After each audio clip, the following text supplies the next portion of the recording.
पापा का कॉल आया कि लेने के लिए आ जाए। मैं इधर से घूम के गई, रिंकू के इधर से पापा जी उधर से ऊपर भी आ गए। जब पापा ने दे दिया हमको सरप्राइज, हमको बताया भी नहीं। यहाँ पे मम्मी ने अपनी दवाइयों का कलेक्शन खोल रखा है। दूसरे रास्ते गए, पापा जी दूसरे रास्ते से घर पहुँच गए। आज जो है चाय लेके मैं अपने गौशाले में आई हूँ, क्योंकि सभी लोग जो है आज सौम्या डमरू के साथ बैठे हैं। बारिश के बाद का जो मौसम होता है ना, बड़ा ही प्यारा दिखाई देता है। नए दिन के साथ करते हैं नए ब्लॉग की शुरुआत। हेलो दोस्तों, गुड मॉर्निंग, नमस्ते, प्रणाम, स्वागत है आप सभी का उत्तराखंड की हसीन वादियों में। मेरा नाम साक्षी नेगी, गांव का नाम तैला, डिस्ट्रिक्ट रुद्रप्रयाग। तो दोस्तों ब्लॉग की स्टार्टिंग हो रही है छत से, और कल रात से जो है हमारे यहाँ लगातार, कल दिन में से हमारे यहाँ लगातार बारिश लगी है और बंद होने का बिल्कुल भी नाम नहीं ले रही। मतलब जिस टाइम पे चारों तरफ कड़क वाली धूप लगी रहनी थी, पसीने छूटने थे, उस समय यहाँ पहाड़ों में बारिश लग रही है। टाइम जो है लगभग 10:30 हो रहा है और चारों तरफ बिल्कुल धुंध लगी हुई है, कोहरा ही कोहरा लगा हुआ है और बारिश तो रुकने का बिल्कुल भी नाम नहीं ले रही। सामने से गांव का जो छोटा सा हिस्सा था वो भी कोहरे से बिल्कुल ढक चुका है और धीरे धीरे करके वो कोहरा हमारे घर के साइड भी आ रहा है। ठंड के मारे इतने ज्यादा बुरे हाल हो रहे हैं कि मैं तो ऊपर से नीचे तक पूरी पैक हो चुकी हूँ। गर्म कपड़े जितने भी संभाल के रखे थे हमने बक्से में, वो सारे बाहर निकालने पड़े हमको। और पहाड़ी परंदा भी पहना हुआ है, ये ठंड से बचाता है। हम टोपी नहीं पहनते हैं पहाड़ों में, हम लोग जो है ज़्यादातर ये परंदा पहनते हैं। तो अब मैं घर की ओर चलती हूँ, क्योंकि बारिश जो है और तेज बढ़ती जा रही है भाई।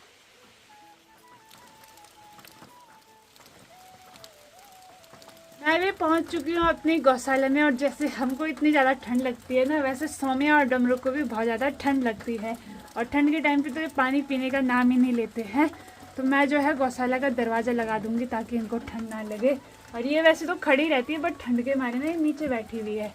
और मुझे ना 1-2 कमेंट भी आए थे कि आप अपनी गौशाला को पूरा साफ़ क्यों नहीं करते हो। तो मैं साफ़ करते हैं हम इसको पूरा, पर हम गोबर निकालने के बाद जो है यहाँ अंदर गौशाला में ना दोबारा से घास बिछा देते हैं सर्दियों के टाइम पे, ताकि सौम्या को और डमरू को ना ठंड भी ना लगे और घास का जो है एक बिस्तर बन जाए इनके लिए, ये आराम से बैठ पाए। इसका भूसा था ना सारा हम नीचे फैला देते हैं, और काफ़ी सारे लोग ऐसे करते हैं कि सारा साफ कर देते हैं और फिर गायों को जो है पत्थर में बैठना पड़ता है, जो कि इन पे चुभते भी हैं। मेरे आते ही हमारा प्यारा सा डमरू भी खड़ा उठ चुका है, और परसों ही तक कुछ टाइम पहले छोटा सा बच्चा था, और कब ये इतना बड़ा हो गया पता ही नहीं लगा।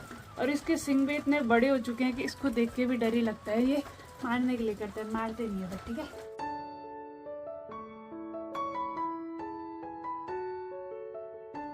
मेरी मम्मी की बहुत टाइम से शिकायत थी कि तू सबके सूट सिल रही है, बट मेरे लिए सूट नहीं सिली तूने बहुत ज़्यादा महीनों से। तो आज मैंने सबके सूट छोड़ के अपनी मम्मी की सूट निकाली है सिलने के लिए। निकाल तो मैंने काफ़ी टाइम पहले दी थी, बट जैसे ही मैंने ये सूट सिलने के लिए निकाली, वैसे ही उसी दिन मेरे पास 3-4 सूटें आ गई, जिस कारण इसकी बारी जो है अब आ रही है। तो इसको जो है मैं बढ़िया करके पहले कटिंग करूंगी। बारिश तो बंद होने का नाम नहीं ले रही है। मैं आ चुकी हूँ पहाड़ी किचन में, और यहाँ पे जो है गर्मा गर्म चाय बना दी है, क्योंकि ठंड के टाइम पे भूख भी बहुत ज़्यादा लगती है और खाना खाने का भी मन करता है। तो मॉर्निंग में मैंने बनाए थे आलू के पराठे, तो अभी आलू के पराठे खाती हूँ चाय में। आलू का पराठा जो है गरम ही गरम अच्छा लगता है, बट अभी वो ठंडा हो चुका है। मुझे तो लग गई भूख, और उसके बाद जो है मुझे खाना भी बनाना है दिन का। दोस्तों अभी तक तो मैं घर पे ही थी, और अभी मुझे पापा जी का कॉल आया कि नीचे सड़क में लेने के लिए आ जा। पापा ने दे दिया हमको सरप्राइज, हमको बताया भी नहीं, और अभी फ़ोन आया कि लेने के लिए आ जा सीधे। तो यहाँ पे 2 छतरियाँ मैंने निकाल दी हैं, और पापा जी यहाँ नीचे भी नहीं, उधर की सड़क में उतरे हैं, तो उतनी दूर भी जाना पड़ेगा। तो चलिए वही छाता लेके चलते हैं।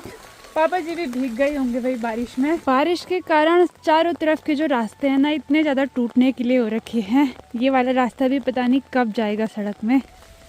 ठंड इतनी ज़्यादा हो रही है कि मैंने ना गर्म सूट के ऊपर एक मोटी सी स्वेटर भी पहन रखी है। ठंड के मारे तो हालत ही ख़राब हो रही है। मैं दूसरे रास्ते गई, पापा जी दूसरे रास्ते से घर पहुंच गए। अब मैं इतना भाग के गई, क्या बताऊं। तो चलिए जी घर पे ही चलते हैं हम। पापा जी यहाँ दूसरे रास्ते से घर में पहुंच गए। भाई जी नमस्ते। आपने बताया नहीं अचानक ही। अचानक ही मैं तो जाता हूँ। सीधे पापा का कॉल आया कि लेने के लिए आ जाए। मैं इधर से घूम के गई, रिंकू के इधर से, पापा जी उधर से ऊपर भी आ गए भीग भाग के। उस तो हो चुका है शाम का समय। शाम के लगभग 6 बज रहे हैं और अब जाके ना सुबह से नहीं, कल रात से अब जाके बारिश बंद हुई है। और अभी देखिए भाई सामने के जो नज़ारे हैं बड़े ही गजब के दिखाई दे रहे हैं। यहाँ से देखने में साफ पता चल रहा है कि इस पहाड़ी के पीछे जो है कड़क वाली धूप लगी है। और ये देखो रुद्रप्रयाग साइड भी ना धूप लगी हुई है। बारिश जो है, काले बादल जो है सिर्फ हमारे ही घर के आसपास वाले गांव में लगे हुए हैं। और ये नज़ारा इतना ज़्यादा प्यारा दिखाई दे रहा है।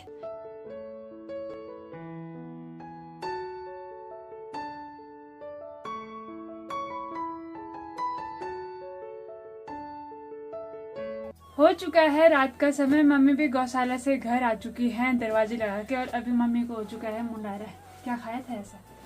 पता नहीं क्यों सर दर्द हो गया। मुझे लगता है आलू के पराठे से हुआ है। उसमें भी हो सकता है। चाय भी आजकल ज्यादा पीता है ना, तो भी सर में एक चाय भी नहीं पी पूरा दिन भर है। फिर भी मेरे सर में दर्द इतना खतरनाक हो रहा है, मेरी आंखें भी नहीं खुल रही। सो जाओ। अरे मैंने इसके मुंह पे मास्क लगा रखा है तो ये इतना परेशान कर रहा है कि इसको खोलो खोलो। कि यहाँ सिलबट्टे में मैंने भी प्याज रख दिए हैं, साथ में पुदीना और लहसुन रख दी है, तो इसकी जो है चटनी बनाएंगे।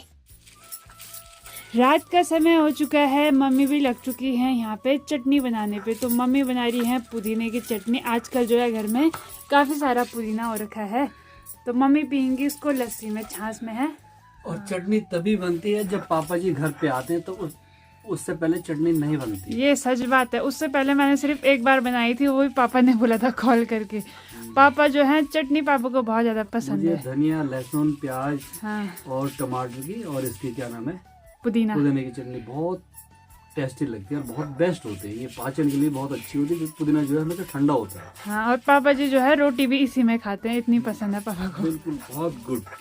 ये ब्लॉग तो सेम रहेगा। दिन दूसरा है। गुड मॉर्निंग, नमस्ते, प्रणाम। जो ब्लॉग की स्टार्टिंग हो रही है वो हो रही है 10:30 बजे से। और सुबह तक तो मम्मी घर ही पे थी। जैसे ही दिन का खाना बनाने का टाइम हो रहा है, मम्मी यहाँ जूड़ा और दरांती लेके जा रही है खेतों की ओर। ऐसा क्यों भाई? राधे राधे। बस सभी लोगों को कैसे ठीक ठाक होंगे, तो मैं भी जा रही हूँ खेत की ओर, देखने जा रही हूँ कि जो हो रखे हैं या नहीं। और जब सुबह तक बैठे थे तब क्यों नहीं गए देखने हैं? तब ना वो कल रात बारिश हुई ना तो गीले थे। तब ना साक्षी काम पे लगी थी, मैं बैठी थी। और अब ना मेरी काम की बारी आ चुकी है, तो मैं खेतों में टाइम पास करने के लिए जाती हूँ। हे भगवान। तो अब मैं भी यहाँ पे सौम्या और डमरू को अंदर बांध लेती हूँ नहला धुला के। और सौम्या सिंह ये भी काफ़ी बड़ी हो चुकी है भाई पहले से। क्या हो रहा है तुम्हारा? अम्मा में बोली मैं नहीं जा रही भाई। वोणो के ची। कल दोस्तों बारिश लगी हुई थी, तो बारिश के बाद का जो मौसम होता है ना बड़ा ही प्यारा दिखाई देता है। चारों तरफ के नज़ारे और गांव बिल्कुल साफ दिखाई देते हैं। तो अभी तो जो है नदी की साइड से ना जितना भी धुंध होती है वो उड़ के तरफ आ रही है। और इधर की साइड हल्के हल्के बादल भी लगे हुए हैं, बट फिर से रात के समय बारिश बताई हुई है। मधुमक्खी के छत्ते पे जो बाहर से हमने ये लगाया था ना, ये लकड़ी का टुकड़ा, तो ये भी हमने निकाल के बाहर फेंक दिया है।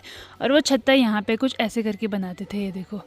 और ये इसलिए फेंका है क्योंकि इसके अंदर ना काफ़ी सारे कीड़े थे अजीब वाले, जिन्होंने मधुमक्खियों को भगाया है। 1-2 दिन में जो है हमारे खेतों का काम स्टार्ट हो जाता है। खेत में ना हम गेहूँ काटने के लिए जाते हैं। तो यहाँ पे देखिए जो हम 4 से घास लाए थे ना काफ़ी महीनों पहले, तो उसको हमने कुछ यहाँ पे रखा हुआ है।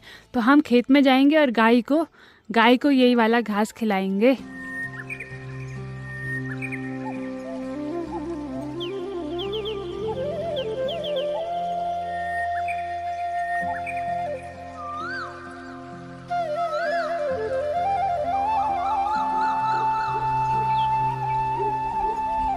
शाम के समय बारिश का डर होता है, तो चाची लोग जो है अभी ही गायों के लिए पेड़ की टहनियाँ काट रहे हैं। मेरी तैयारी भी हो चुकी है गौशाला जाने की। तो बिना आटे और नमक के ना दोनों ही पानी नहीं पीते हैं। तो पहाड़ों में ना गाय भैंसों के लिए स्पेशल अलग आटा पिसवाया जाता है, मतलब गेहूं और जौ का आटा जो है बनाया जाता है।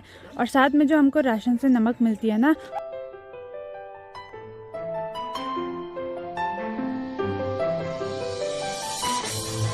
भी खेत से घर आ चुकी हैं। और अभी मैं भी लगी हुई थी मम्मी की सूट सिलने पे। तो मैं बोल रही हूँ उसका गला नाप लो कितना बड़ा करना है। ये चिढ़ रहा है, मैं बैठ गई तो ये चिढ़ रहा, मुझे काट रहा है। क्यों चिढ़ेगा वो? शीरा, पहले तो हम सोच रहे थे कि ये मम्मी पे सूट नहीं करेगा, पर मम्मी पे ये कलर जो है बहुत ज्यादा सूट कर रहा है। भैया भी यहाँ पे शेरा के साथ बैठ रखा है और भैया लगा हुआ है अपना ब्लॉग एडिट करने पे। कैसे हो जी? जय श्री केदार, सभी को प्रणाम। स्वागत है साक्षी के ब्लॉग में। तो मैं शेरा मस्त बैठे हुए थे, साथ में एडिटिंग भी कर रहा था। सुबह तक तो बारिश का मौसम था, फिर अचानक ही दोस्तों धूप लग गई। शाम को पक्का बारिश है। ये देखो, ये भी अपनी मस्ती में लगा हुआ है। ये भैया के साथ इतना ज्यादा खेलता है ना। मम्मी इतने धूप से घर आई हैं तो मैंने मम्मी के लिए बढ़िया करके जो है पुदीने की लस्सी बना दी है, जो कि पापा ने मुझे सिखाई थी। तो कल तो बहुत बारिश थी। आज सुबह से धूप है, तो थोड़ा सा धूप लगी तो बहुत गर्मी हो रही है, थोड़ा सा बारिश हो रही तो बहुत ठंडा हो रहा है। साक्षी ने भी बारिश ही होगी, चिंता ना करो। साक्षी ने भी गर्म कपड़े पहने हैं, मैंने भी। अब गर्मी लगना स्टार्ट हो गई। 2 घंटे फटाफट इसकी जो खुशबू आ रही है ना, क्योंकि इसमें जो है मसाले पड़े हुए हैं लड़की को, घर के मसाले इसमें पड़े हुए हैं। लो आप पी यार पहले। कैसी हो रही है?